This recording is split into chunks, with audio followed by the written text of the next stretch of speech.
Welcome to Career Tools and Manager Tools. Interviewing right now during the pandemic of 2020 is a bit different than it was earlier this year, as so many things are. Today, we're going to discuss how to interview candidates in a downturn and why it's different. You can still make a hire during this time. In fact, it's a buyer's market, and we're here to support you. The last 60 days have been complicated for us all, from a professional, personal, and societal perspective. And while we can guess how most folks feel, we know this time demands managers to be more communicative, even though it may be more challenging working remotely with distractions all around us. Now more than ever, effective managerial behavior is needed. If your managers can carve out about 2 hours a week, we can deliver virtually the full training of one-on-ones, rolling out the Trinity, feedback, coaching, and delegation to your group over a period of time that supports your operational tempo. For a flat fee of $15,000, we'll work with up to 30 managers, and all attendees get the Manager Tools annual license, and your group gets organizational roadmap reporting. To learn more, contact Maggie at manager-tools.com.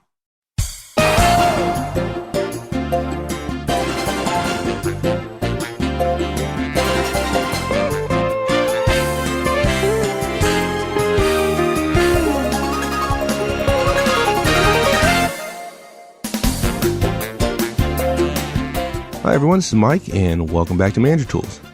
Today we're going to talk about how to interview effectively during a downturn, particularly the difficult to fill positions.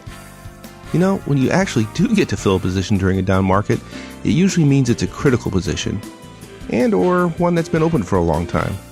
Because you're in a buyer's market, it's usually pretty easy to find a good, even an exceptional candidate, but you have to change how you interview in that situation, and that's what we're going to talk about today. Here we go.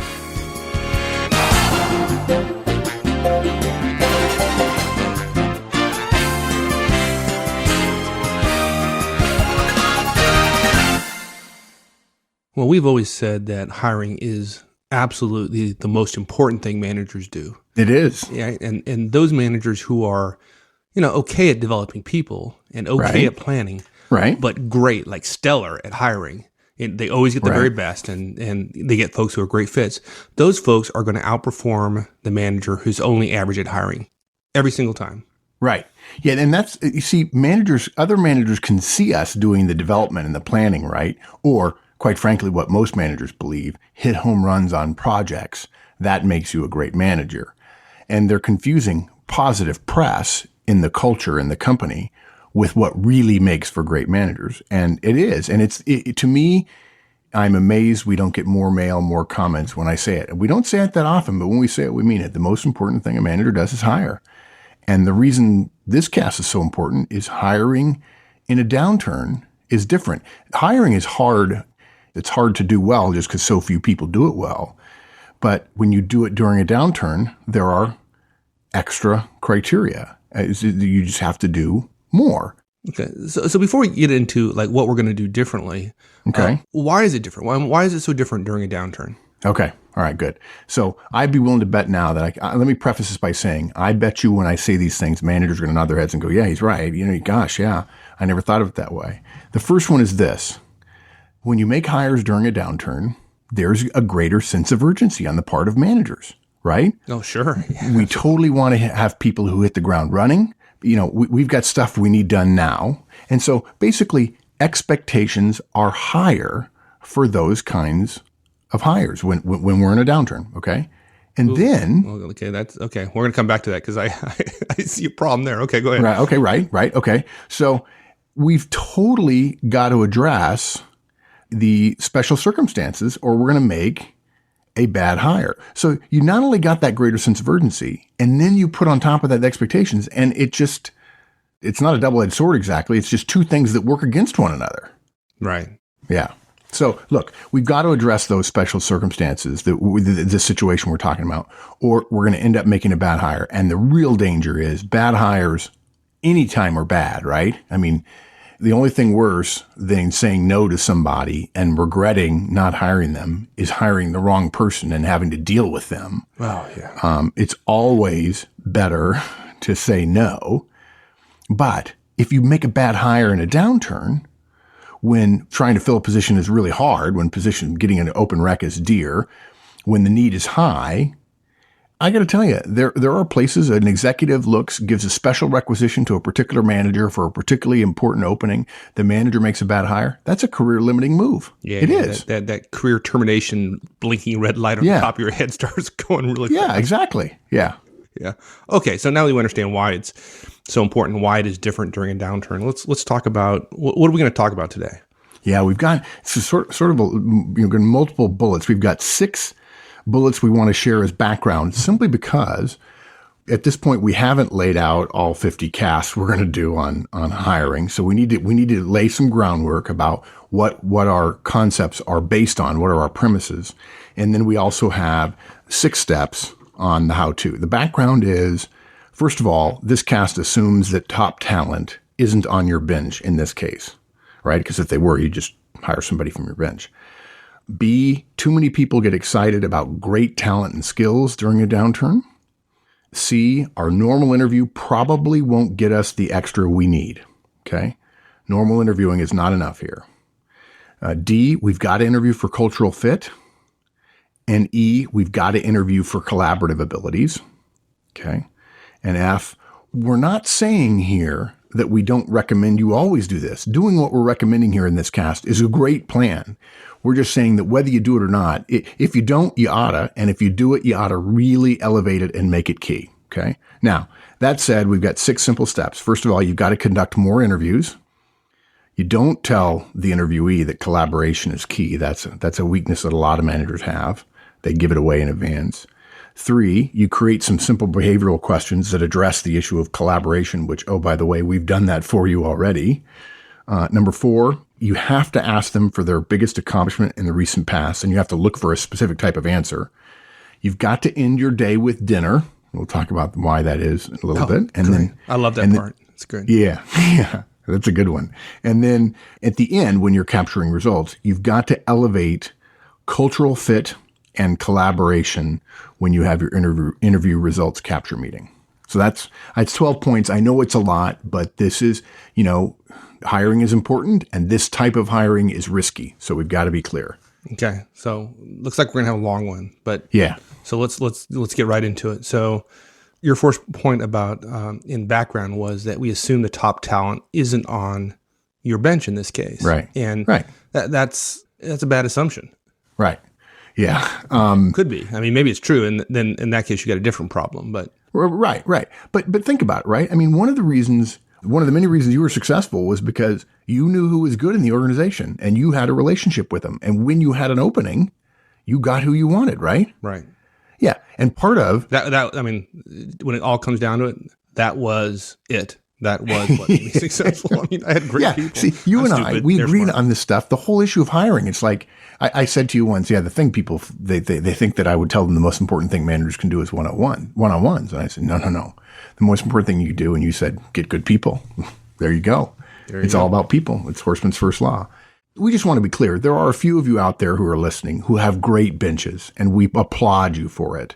And in that sense, this cast is not for you to some degree because you know those people well enough that are on your bench. That's the idea of the bench. You know them well, and you're able to surmise these things in advance. But look, if we're not 100% certain that someone on our bench has these abilities that are particularly important in this downturn, it's possible we could take them to lunch. We could ask them point blank about these criteria, frankly. And some of you may be thinking, those of you who don't have benches might be thinking, what? I'd take a friend to lunch and sort of quiz him? And the fact is, one of the most interesting things about benches that we've learned over the years is those who you have on it, when you tell them, look, you're part of my bench, and when I have openings, I'm going to talk to you about openings because you're my kind of person. I believe you're successful. I believe you're ethical. I believe you're a leader. You make things happen, so on, is they're not only thrilled to be on it, they're totally willing to have a candid conversation with you about their skills and whether or not they fit you at that particular time. In fact, right, isn't it reasonable, Mike, that we might find somebody on our bench that's good for many of our positions, but we might not find them perfectly fit for an opening during a downturn because of something that they don't have. Exactly. Maybe they're not a perfect cultural fit, or maybe they're not as collaborative as we wanted to be. Right. But the fact is, though, if they're on your bench and you have a relationship with them, they don't mind at all these conversations. Matter of fact, Exactly. they want to have these conversations. Exactly. They want to be having an ongoing discussion about what they're doing, what their background is, and how they might be able to help you. Right. And because of the relationship, they want to be there for you when you need them. Right. Right. Yeah. So, and we started out that way to make it clear. We have that assumption that the vast majority of us don't have a robust bench. Yeah, we're sure we'd love you to have one. We haven't told you how to build it. We've alluded to it a lot. I think many of you have figured it out. But look, regardless of whether you do or don't, you need to be smart about hiring in a downturn. So therefore, those of you who don't have a great bench, this cast is definitely for you. Great. Okay. Yeah. So going forward, we're just going to assume folks don't have a great bench. If you do, great for you. Then you may not. Bravo. You may not need this. So. Right. Okay, so our second point about the kind of background we want to cover is that the fact that too many people get excited about great talent and skills, right? The talent skills focus. Yeah, and that's they see people as a bucket of skills, right? A bucket of talents.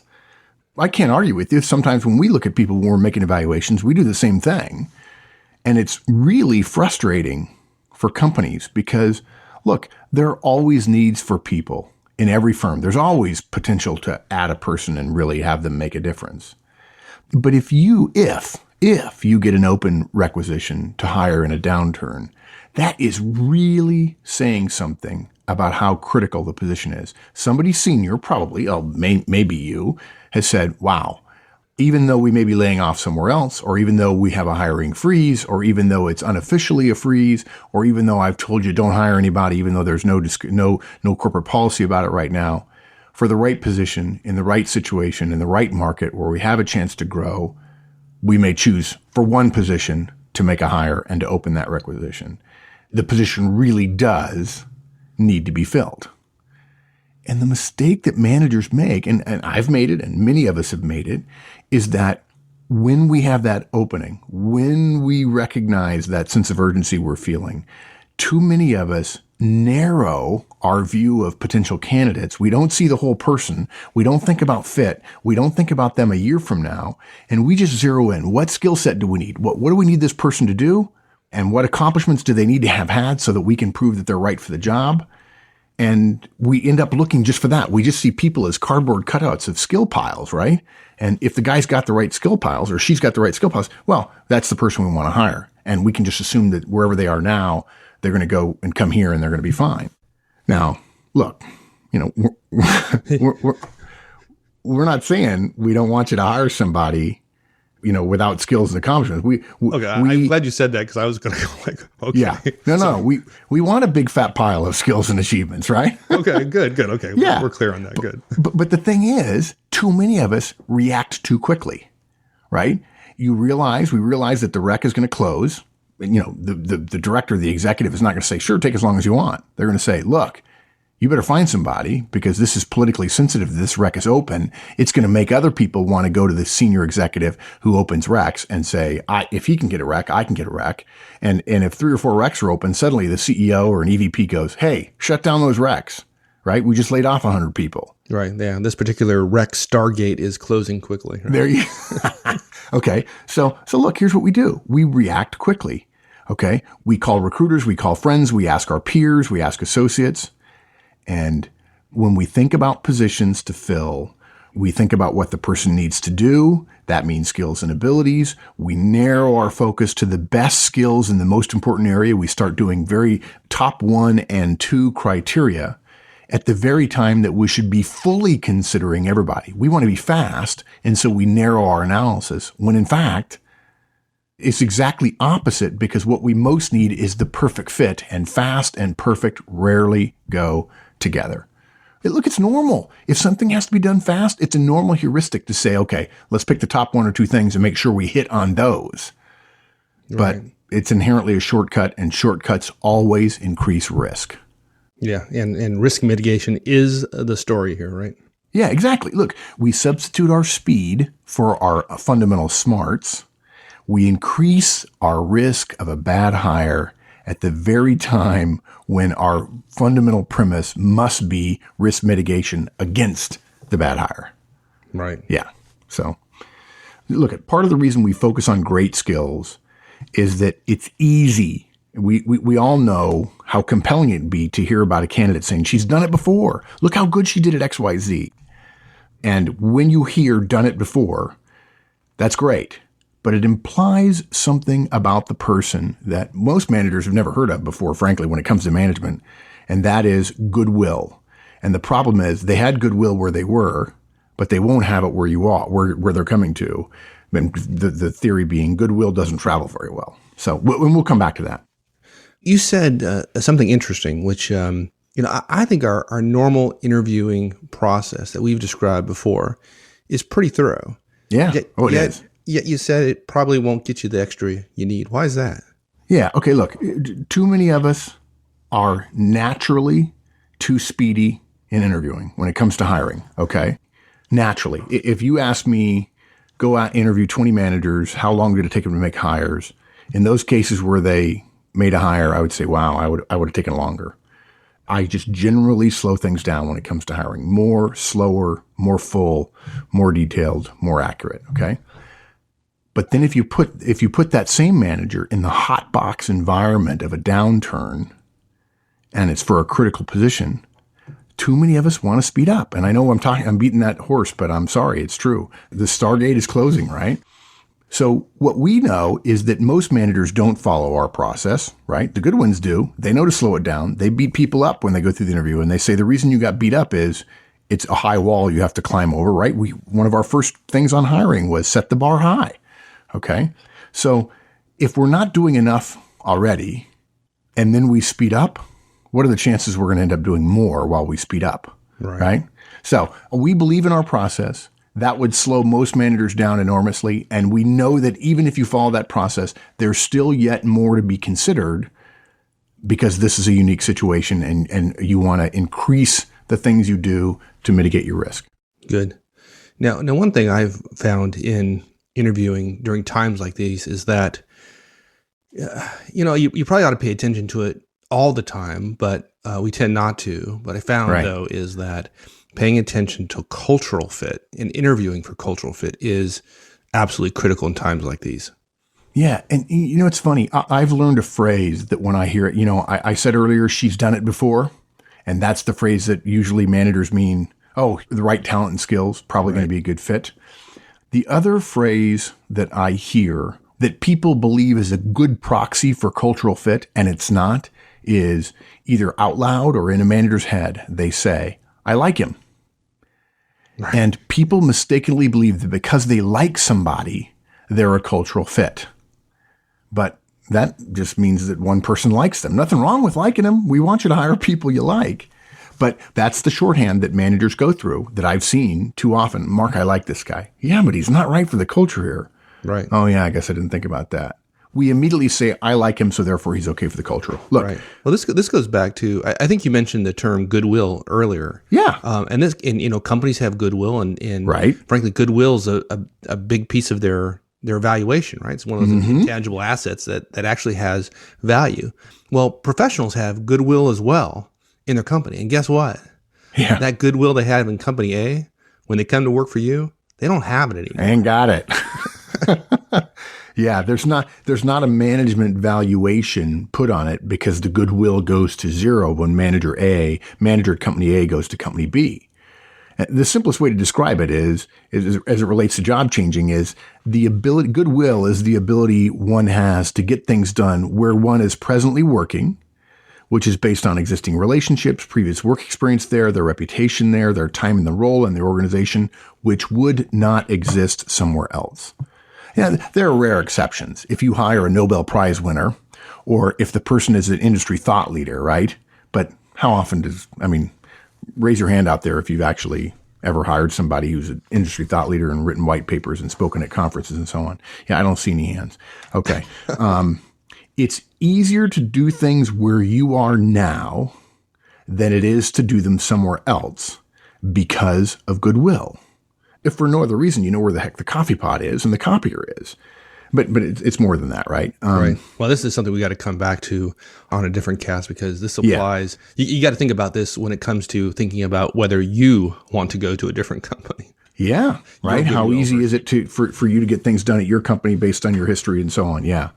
All new hires lose all the goodwill that was a big part of what made them successful. And if you don't make them a cultural fit and they lose their goodwill and they come in and you want them to do something fast, they're unlikely to be successful. So we've got to evaluate a candidate's natural fit with our firm. That means considering even more carefully than hopefully we normally do about whether their natural tendencies are naturally aligned with the norms and values of our organization and our people. So Good. I could do 10 casts on goodwill because I just see it. I see it being missed so often. And I've sat at many tables when we're talking about people at other firms. And I said, let's talk about goodwill for a minute. That guy has $1 billion worth of goodwill and he'll lose it all when he comes here because nobody knows him here. How good would he be here? Right. One of the things I found talking about goodwill, a big piece of goodwill that folks build up is because of their collaborative abilities. Right? Oh, yeah. You're right. With all relationships. Relationships. Have we ever talked about that before? I think maybe a little bit.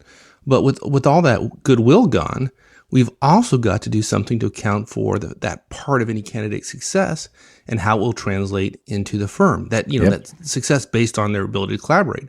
Right. And the way we do that is to address their ability to collaborate with others when we interview them. Right. And without any goodwill, by definition, and without any collaborative skills, anyone asked to make a significant contribution is going to fail.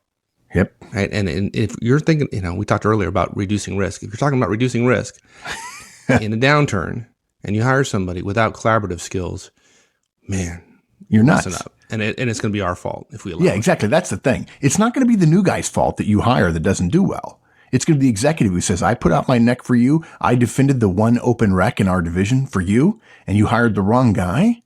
You ain't never getting an open rec. When everybody else has got a rec, you're going to be the last one in line.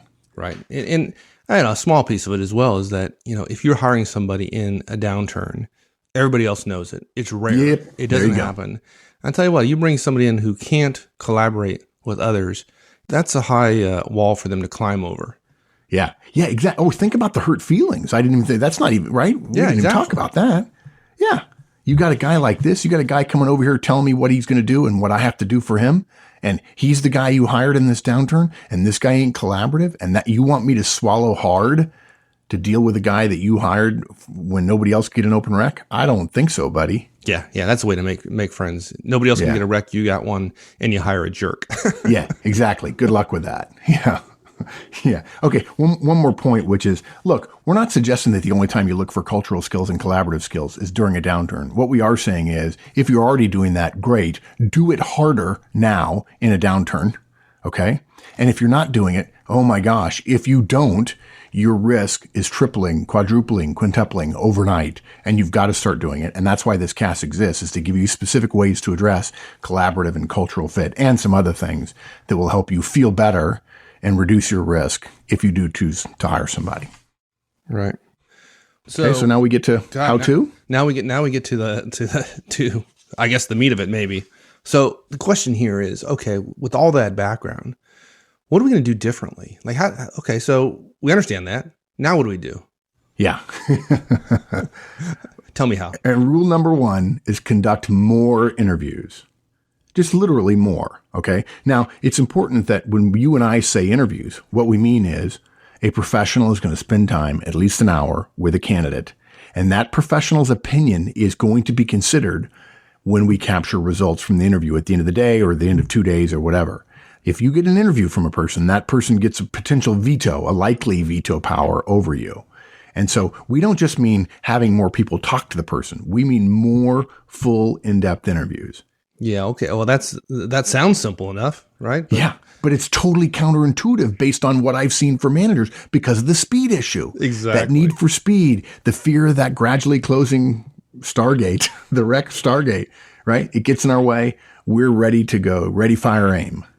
And while normally I'm a big fan of ready, fire, aim, this is not the time to be doing that. Well, not only do we need to do more interviews, the interviews are actually longer and deeper and we got to listen harder. We got to dig for facts. I mean, it's not just more, it's longer, more detailed. Oh, God. Look, instead of 4 interviews on the day you're interviewing them, they're going to have 8 from 8 a.m. until 6 p.m. And they're going to be over to lunch by somebody. And then, and by the way, in advance of that, we're going to conduct multiple telephone interviews. And it's no problem. We actually encourage you to have people do a telephone interview of somebody and then again do an interview in person, even if they like them during the telephone interview. Okay. Look, there's nothing wrong with telling the candidate, hey, we're sorry we're taking so much of your time. We do not apologize for putting candidates through a rigorous process or for a more rigorous process during a downturn. Look, here's what you say. You just say, that's just the way we do it here. We're careful about every hire because we care fully for our team. And you say that a few times and you'll figure out the meaning of it. So, yeah, you're right. We not only listen harder in each one, we fill the day with interviews. Every single person who is going to be a key collaborator with them gets a shot at interviewing them.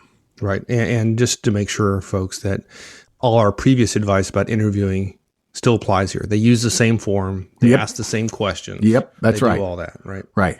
And look, if we have any doubt at all about whether or not enough people are going to see them in one day, we have them over for a second day or at least a morning of interviewing, because all that does is increase the cost of one hotel night, right? It's still going to be the same round trip airfare if they're flying them in. You're not really serious, right? I mean, this is a downturn. I'm busy. I got tons of stuff to do. I haven't been able to hire for 3 months. And now you want me to do 2 days of interviewing for one rec? Are you kidding me? Yeah, I do. Because again, the underlying premise here. Yeah, you're kidding me? No, I'm not. The underlying premise here is risk mitigation, because if somebody goes through all that work and everybody knows they've gone through 2 hard days of interviewing, and at the end everybody says yes, that really means something. Yeah, but what if they say no? I mean, then I'm wasted 2 days of my time. Yeah. Okay. Yeah. No, you haven't wasted 2 days. You've insured yourself against many, many, many days of having the wrong person in the role, right?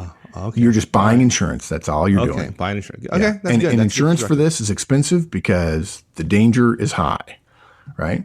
But look, if everybody likes him, there's a difference between the candidate feeling it was tough and his future peers knowing it was tough. The first part, the fact that the candidate might feel it was tough, I'm willing to accept that as a necessary evil, right? You got to break a few eggs. The latter thing, future peers knowing it was tough, is a total competitive advantage. She comes in and her peers, the people who interviewed her, know that she made it through the gauntlet, that she's absolutely the best quality. We didn't go too fast. We didn't skimp on things, and she made it through, and she's the quality person that we want. So that's why. 2 days if you have to. Okay. And so the way we make sure we get somebody collaborative is that we want them to tell us about times that they were collaborative. So we just start off and say, hey, look it, collaboration is really key here. Give me a few examples. Yeah. Hey, look it. Keep it to yourself. Look, there are times when, if you're looking for leadership skills, it doesn't matter how many times you tell them that you're looking for leadership skills. They either got them or they don't, and they ain't good enough an interviewee if you're giving a good interview to fool you. Okay.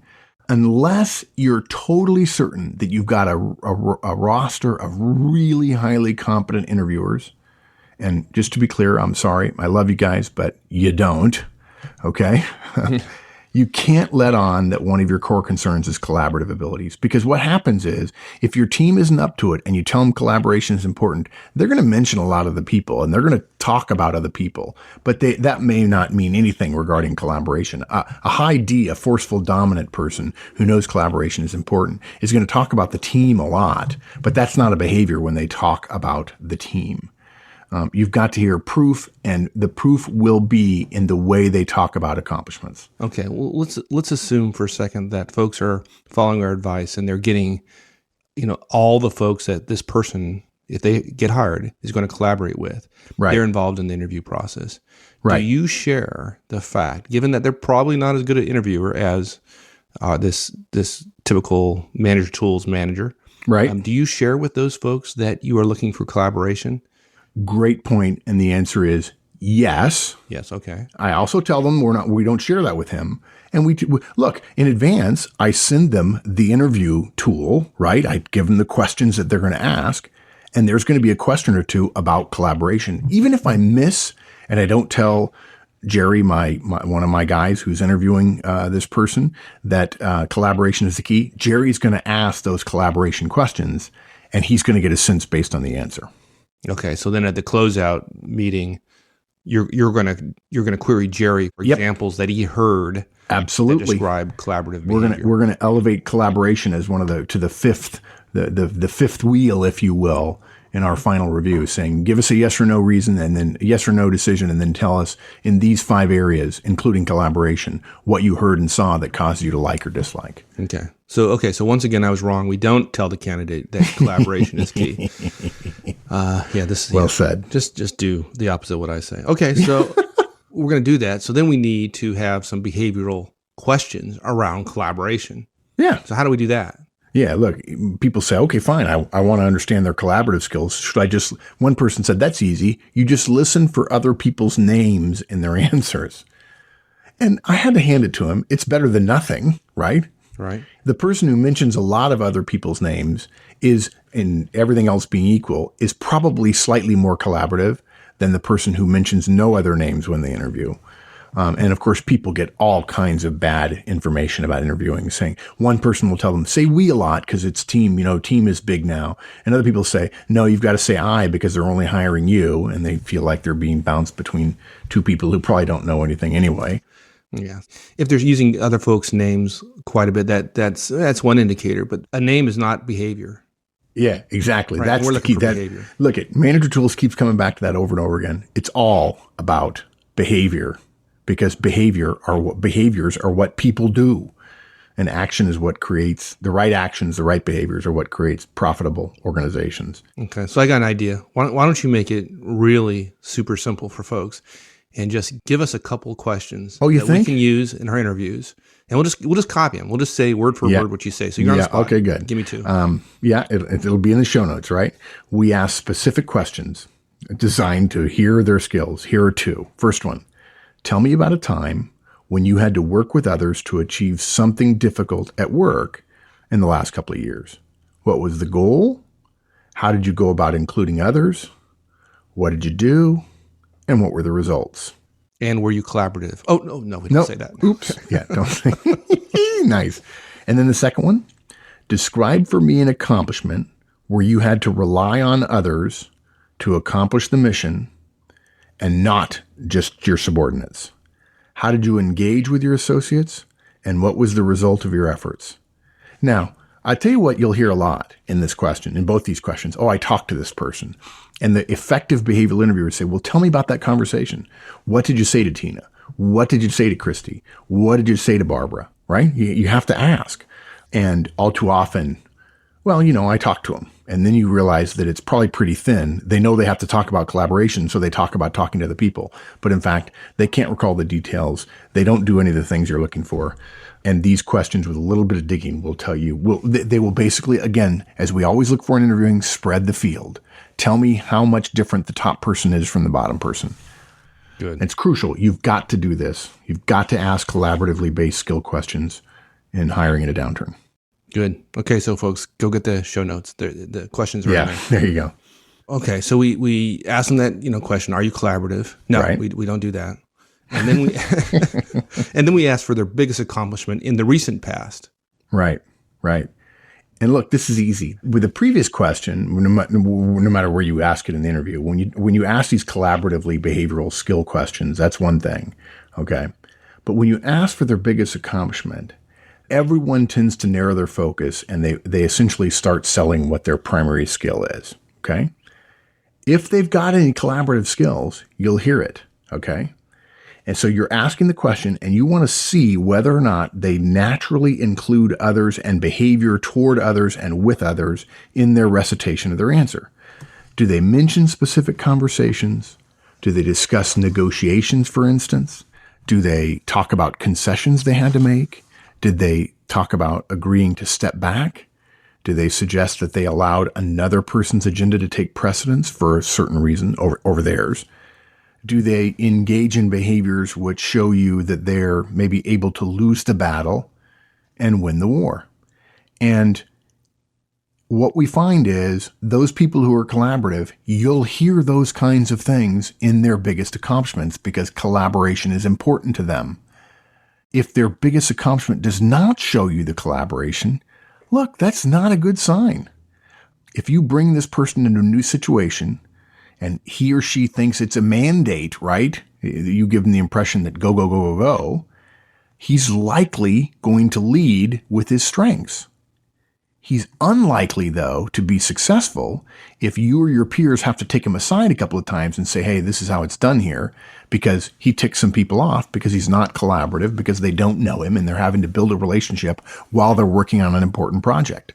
Right. Yeah. If you don't see any really, really solid evidence of collaboration in his big example, right? Big example, right. This is his biggest accomplishment, and you don't hear anything in there about collaboration. Yep. And you don't hear anything from others that suggest he covered it when they interviewed with him, then you got to say no. You have to. Yep. And start looking for another candidate. Yep. You start looking for somebody else. And it's painful. Maybe it's at the end of the second day, everybody goes, I wish he was more collaborative, but he's not. And what we're telling you is don't say he's good enough. He's done it before. He's great at his old place. He'll work it out here. Right. And if you got to say no, it's incredibly disappointing. I mean, it is. And particularly because if you say no then, which, why would you delay it any further? You don't get to go to dinner. Dinner is the best. It's the best part. And so you're hoping somebody's going to give you some examples of collaborative behavior so you can go to dinner. So now let's talk about nice dinner. One. Everybody loves going to interviewing dinners, right? Yeah. Look, ending with dinner is a good idea when you're looking to mitigate your risk. When you really want to be certain about a candidate, you interview them all day, and then we go right ahead and go into a multi-person dinner. And it may not feel like an interview to you, or maybe even to her, although she ought to know better. But let's face it, she's still being evaluated. You don't have to interview them. You don't have to ask interviewing questions at dinner. In fact, we strongly recommend you don't. We just recommend you take them to dinner. But if there's any chance at all that you and your team haven't gotten the best sense of a candidate, dinner at the end of a hard day of interviewing is a great way to see two things. A, if she tends to let down at dinner, and when she does, is truly who you want her to be, or B, doesn't let down and continues to impress. This is something that people disagree on. I generally don't recommend we tell the candidate about dinner as long as return transportation is be considered in that, and they haven't planned a flight at 7:00, not knowing that they're going to go to dinner. Right. As long as they know that they're going to be there till, say, dinner's going to end at 7:30. As long as they know that, hey, expect to go till 7:30. Yeah, exactly. Right. This way, if you're certain that the candidate is not right, you can skip dinner. You don't have to have said, well, because people are going to say, I must not have done well there if they canceled dinner on me. If you've told them dinner in advance and then you skip it, that's not good. Yeah. I might not actually skip it. I might just go anyways and waste my time, but at least I get a meal out of it. So. You profligate time waster, you. And look, there are Machiavellians here on staff at Manager Tools who would say, regarding surprising someone with dinner after a long day, so much the better. Let's see how what the surprise does. Yeah, right? Exactly. Yeah. Look, you take all these things we're suggesting on top of the Manager Tools interviewing concepts.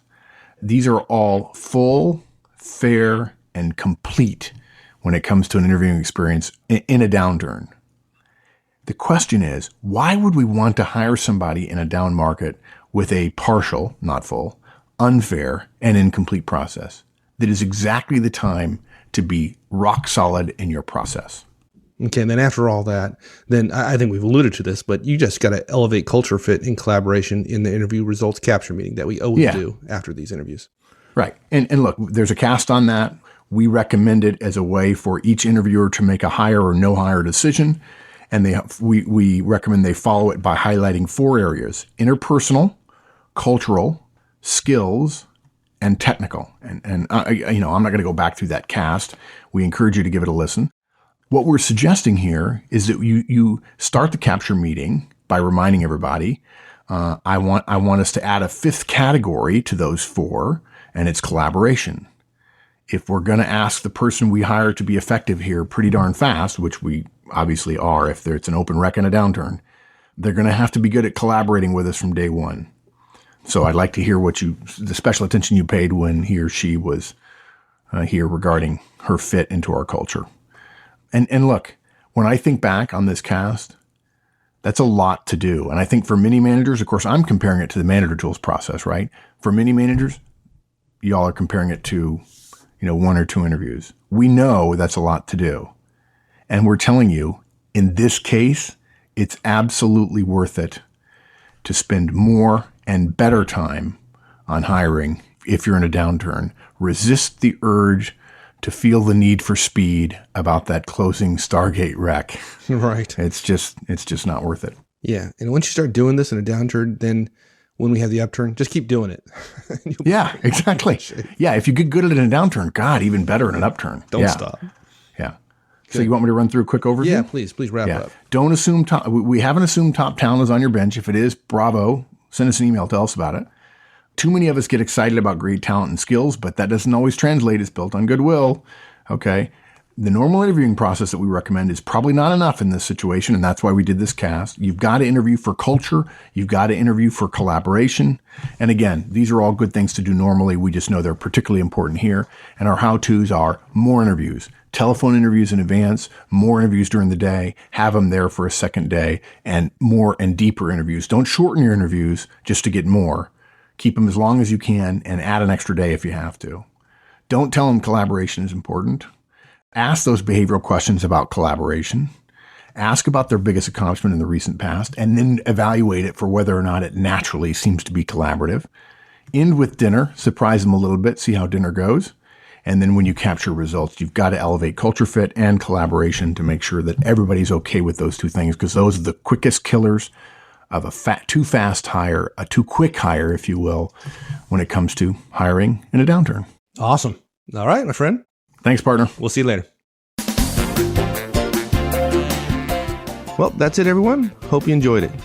Hey, if you're a premium member, make sure you check out the premium document feed that we have up on the website. All the premium documents are in an RSS feed that you can add to iTunes or any other newsreader for that matter. Once you've done that, all the premium documents are available to you all in one place, even in iTunes itself, as soon as they're available. Check out the premium members section on the website for details on how to do that. All right, folks, until next week, so long.